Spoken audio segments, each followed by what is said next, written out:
क्या ऑपरेशन सिंदूर में जमीनी जंग जीतकर भी माइंड वॉर में पाकिस्तान से हार गया भारत?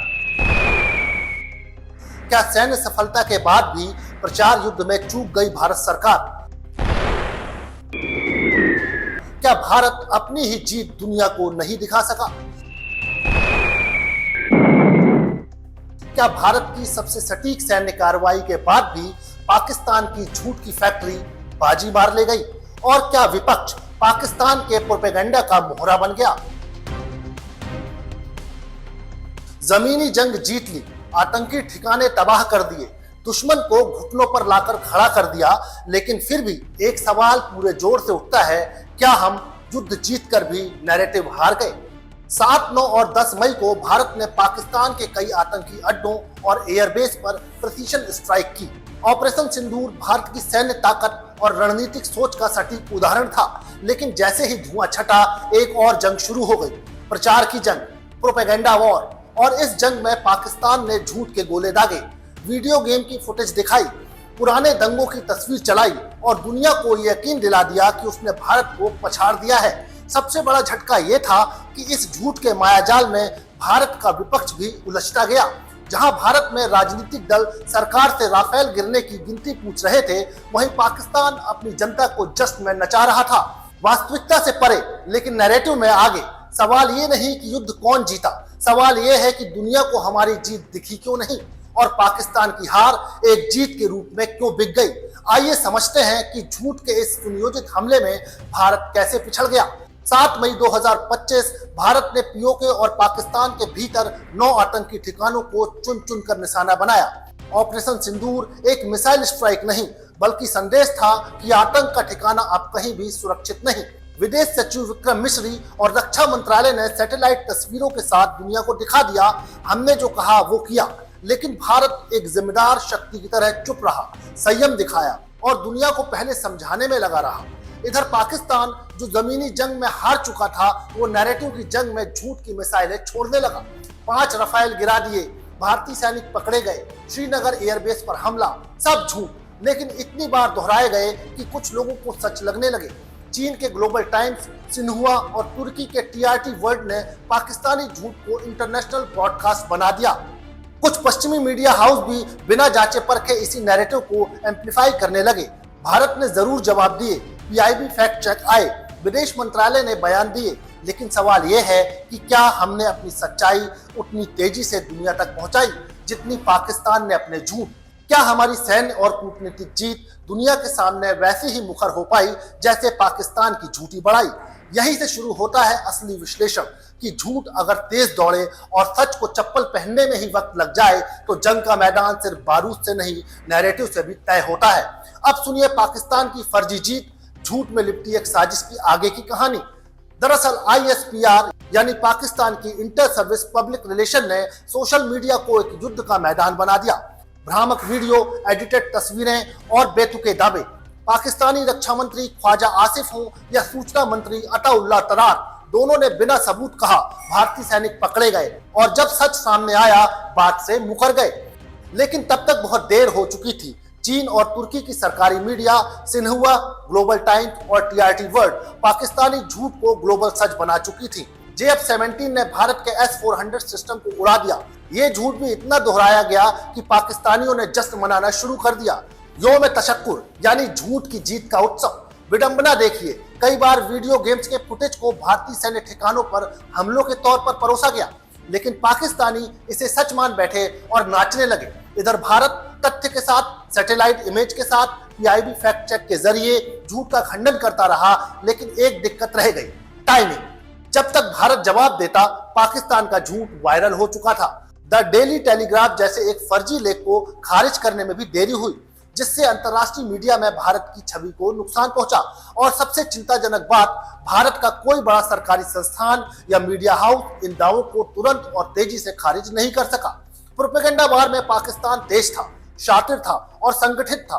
भारत सच्चाई पर था, मगर उसका जवाब धीमा, बिखरा हुआ और देर से आया। अब सुनिए पाकिस्तान के सबसे बड़े झूठ का सच। द डेली टेलीग्राफ के नाम पर एक ऐसा फर्जी फ्रंट पेज जिसमें दावा किया गया कि पाकिस्तान की वायुसेना ने भारत पर बढ़त ले ली है, पर 10 मई 2025 को इस झूठ की पोल खोल दी गई। आई वेरीफाई पाकिस्तान, एक पाकिस्तानी ही फैक्ट चेकिंग संस्था, सबसे पहले सामने आई और बताया कि यह फ्रंट पेज पूरी तरह से एआई जनरेटेड था। उन्होंने द डेली टेलीग्राफ की वेबसाइट और 10 मई के प्रिंट एडिशन को खंगाला। ऐसा कोई लेख था ही नहीं।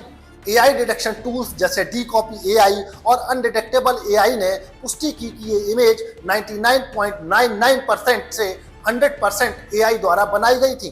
फिर 15 मई को डॉन.कॉम और ब्रिटेन की संस्था फुल फैक्ट ने भी इस झूठ का पर्दाफाश कर दिया। द डेली टेलीग्राफ का असली फ्रंट पेज कुछ और था और पाकिस्तान का फैलाया हुआ फ्रंट पेज फर्जी और गढ़ा गया था।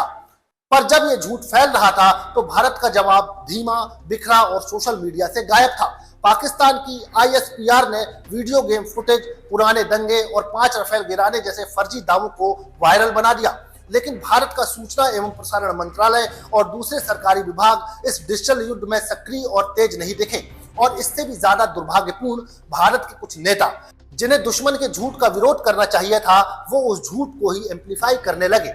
राहुल गांधी जैसे विपक्षी नेता जब वो प्रमाण मांगे बिना ही सरकार पर हमलावर हुए तो न सिर्फ पाकिस्तान का नैरेटिव मजबूत हुआ बल्कि दुनिया को भी संकेत गया कि भारत के भीतर ही भ्रम है। अब जरा सोचिए, जब पाकिस्तान भारत के खिलाफ झूठ का पहाड़ खड़ा कर रहा था तब भारत के भीतर से ही कुछ आवाजें उस झूठ की गूंज बन गई। राहुल गांधी के कुछ बयान भारत के सैन्य अभियान पर सवाल खड़े करते हैं। उन्होंने दावा किया कि विदेश मंत्री जयशंकर ने ऑपरेशन सिंदूर से पहले पाकिस्तान को सूचना दी, जिसके चलते भारत को अपने कई विमान गंवाने पड़े। पर यह दावा फैक्चुअली गलत था। विदेश मंत्रालय और पीआईबी फैक्ट चेक दोनों ने साफ किया, जानकारी हमले के बाद दी गई थी और वो भी सिर्फ आतंकी ठिकानों को लेकर। अब सवाल उठता है, ये झूठ फैलाना किसके हित में गया? जनरल आसिफ मुनीर और आईएसपीआर के उस नैरेटिव के जिसमें वो पाकिस्तान को विजेता दिखा रहे हैं। यौम तशक्कुर में जीत के झूठे जश्न के पीछे यही सोच थी। शायद यही वजह है कि कांग्रेस के सीनियर नेता शशि थरूर, सलमान खुर्शीद और पी चिदम्बरम राहुल के बयान से दूरी बना गए। थरूर ने सरकार के साथ खड़े होने की बात कही तो खुर्शीद और चिदम्बरम ने विदेश मंत्रालय के स्पष्टीकरण को सही बताया। और उधर Pakistan ISPR, global times, TRT world के जरिए झूठी खबरें फैला रहा था। 5 राफेल जेट गिरा दिए, श्रीनगर एयरबेस तबाह कर दिया, भारतीय सेना ने चौरपा पोस्ट पर आत्मसमर्पण कर दिया। इनमें से ज्यादातर वीडियो गेम फुटेज और पुराने दंगे थे। 2024 का खैबर पख्तूनख्वा दंगा, उसका वीडियो भी युद्ध बताकर चलाया गया। और दुख की बात यह रही कि कुछ इंटरनेशनल मीडिया पाकिस्तान के इस झूठ की बिना जांच पड़ताल के ही रिपोर्टिंग करने लगे। द न्यूयॉर्क टाइम्स ने पाकिस्तान के दावों जैसे भारतीय हार और वायुसेना की कमजोरियों को बिना पर्याप्त जांच के प्रकाशित किया, जो भारत के खिलाफ नैरेटिव को बढ़ाने में मददगार साबित हुआ। वाशिंगटन पोस्ट ने पाकिस्तान के दावों को बिना खंडन छापा। सीएनएन ने नूर खान बेस के हमले को कवर किया लेकिन भारत के जवाब को नजरअंदाज कर दिया।